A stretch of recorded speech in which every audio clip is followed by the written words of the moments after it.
We are going to take this beautiful flower here and show you how you can turn this into an easy, homemade, but still powerful herbal medicine. So if you are going to grow any type of herb, Calendula happens to be one of my favorite, which is why you're going to see it self-seeded all over the garden. And that is one of the reasons I like it, because I don't ever have to purposely plant it again. And it works as a companion plant. So it's actually very beneficial to the garden as well as the pollinators. So if you see some little bees bopping around here, or hear me yell, because I did get stung by a bee yesterday who apparently wanted the calendula more than I did. But they're great for pollinators. However, this is actually a very powerful medicine that you can grow right in your garden. And I'm going to show you one of the ways to put this to use right now. So calendula is the petals, the flower itself, have a lot of medicinal properties. It's also edible. This is used for the coloring of some different cheeses and as a natural food dye. But it also has some great benefits. You can use it as a tea, but it is incredible to use topically. So we are going to take this and make a herbal infused oil to then make a lot of wonderful different products to have in our home natural medicine cabinet. But when we're making infused oil, so you'll notice as I'm coming through here, I am picking the blossoms that are opening or just starting to open. Here's ones that I did not get to yet. So you can see these are actually going to seed, which is why this one's starting to go to seed and it's drying up. So because these petals are almost on the way out, there's not very much medicinal properties left, so you don't want to harvest them at this point. And we actually want the petals, so harvesting them when they're unopened or barely opened like this is also not best. We want to let that continue to develop. Now this guy here, even further, this is the seeds, these little green as they curl over, these will turn brown and dry, and that's your seeds. And so it will naturally seed, because you can see all of those are individual seeds. So it can be quite prolific in its reseeding abilities. However, if you didn't want it to reseed, you would just make sure that you pick all of the blossoms before they reach this point. So you can control that. But we're going to go through and pick the blossoms, like this one is fine. And we're just going to go ahead and grab them right there. I don't need much of the stem. We're basically after just the blossoms of the flower. And anytime I am harvesting herbs or anything that I'm going to be dehydrating, then I like to just pick directly on my trays, because then I know exactly when that tray is full and there is no guesstimating on if I've harvested too much or not enough and then have to come back out and continue to harvest.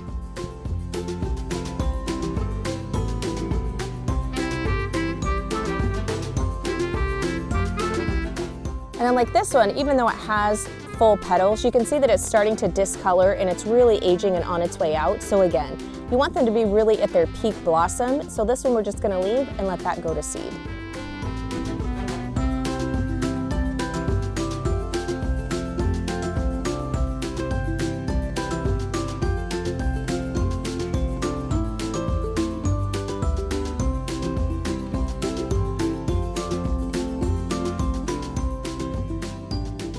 So to dry your flowers, and one important note, there are different colors of calendula. In fact, I have some more of the decorative colors that I grow just for cut flowers and for making bouquets. However, when you're using calendula as a medicinal one, you always want to make sure that you're going for the bright orange calendula for the medicinal properties. So you can use a regular dehydrator whenever you're drying herbs that you want them to be medicinal properties. You don't really want to go over 95 degrees Fahrenheit. So most dehydrators, that's the lowest setting. These typically take usually about 12 to 15 hours. So I actually did a tray yesterday, so I would have these dried and ready to show for you now. So you can see they shrink up quite a bit. But when they're dry, you can tell they're dry. You probably can't hear that, but they kind of crinkle just a little bit. So that's what you're after, fully dry. Now, the reason we want these to be fully dry when we are using those to make an herbal infused oil is if you have too much moisture in whatever herb you're putting in your oil, of course, oil and water don't mix. But by adding the moisture in there with the oil, it's a higher likelihood that you would have rancidity or perhaps even mold growth. So when we're doing herbal infused oils, we want to make sure that our plant material is dried. Now, I have a free herbal mini summer course. We'll put the link in below if you want to sign up for that. We'll be going into much more detail each week on herbs and learning about them, so you can hop on that mini herb class as well. But we are going to weigh these. So here, this is a 1 cup Pyrex measuring cup just for a visual, but we are at ½ an ounce. So I am going to go ahead and put that into the wide mouth mason jar.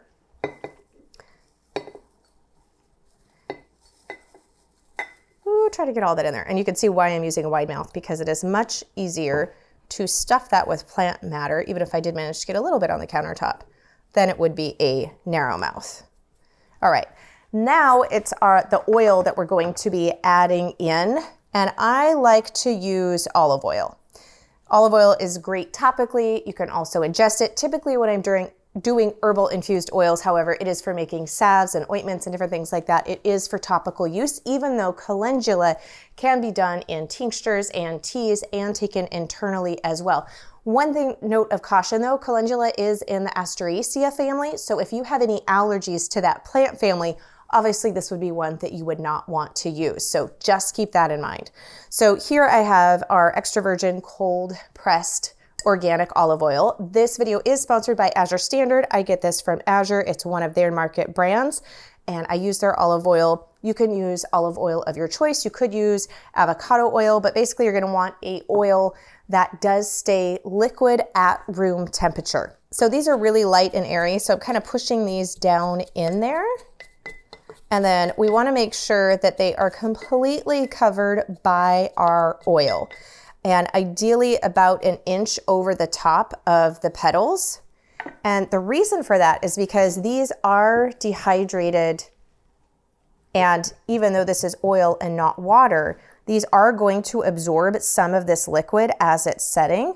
And so if you don't have the oil over the top of these by about 1 inch or so, then you could have where it's going to absorb so much moisture from the oil that you would have some that were exposed above the oil line.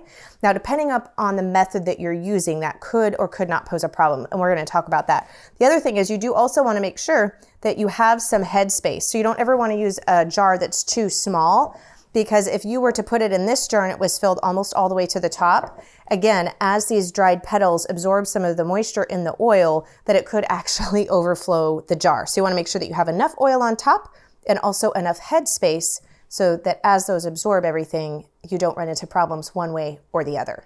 Now, you have 2 options to infuse your oil with your herbs. There is the faster option. So if you know that you need to have this ready and use quickly, you can have this ready to use in as little as 24 hours.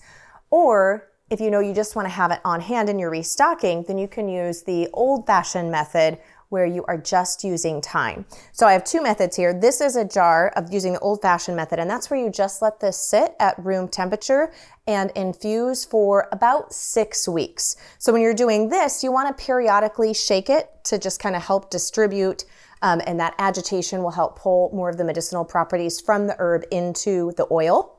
So about 6 weeks, and then you're going to strain out the solid parts, which are still in this jar, and then you have your herbal infused oil. Or you can do the warm oil infusion method, which gives you within 24 hours, because of heat, that will help extract all of those medicinal properties much, much faster. So the way to do that, you've got several options. Right here, I've got my Instapot, but you can do the exact same thing with a slow cooker. You just want to make sure, Instapot or slow cooker, that you are using the low heat, right? The low slow cooker heat option on the Instapot, or low on your slow cooker. You could also do this with water on a stovetop, just at a really low temperature. You don't want the water to boil. You don't want to cook your herbs. You don't want to heat the oil to the point of cooking. We're simply trying to get this warm, so that low temperature is ideal. So right now you can see that the water is right at the same level as what my oil and my liquid is inside this jar. And that's kind of what you're after. So I will just put this on low, keep an eye on it. And some sources will say that it will infuse in 8 hours, but 8 to 24 hours. I tend to like to go the 24 hours because I want it to be as strong as possible medicinally wise. So up to you, you can do it overnight or go for 24 hours. But then same thing, after this is done, then we're going to strain out those solids, and then we have our calendula infused herbal oil. And I will be sharing what to do with that herbal oil because you have a lot of options. One of the great things about this is it's going to be incredibly versatile because calendula is both antimicrobial, antibacterial, anti-inflammatory, and analgesic. So anything that you use topical, it's going to help healing wise, it's going to help soothe that. It's also going to help with pain. So calendula is often used, you'll see it like in diaper rash creams, you'll see it on rash creams, really just anything topical wise on the skin. I use it in my different homemade ointments when I'm doing for wounds and scrapes, any type of thing like that. It's going to work really good. It also has been shown in some studies to help even on old scars and older wounds. So this is a great one to have on hand topically. It also has some great internal properties and different uses. You can see why I love this, right? It's kind of like a little bit of a Swiss Army knife within the herbal world. And if you want to get all of that, plus the different ways that you can use this internally, make sure that you are signed up for our Herbal Summer Mini Herb class because I will have all of that information waiting for you.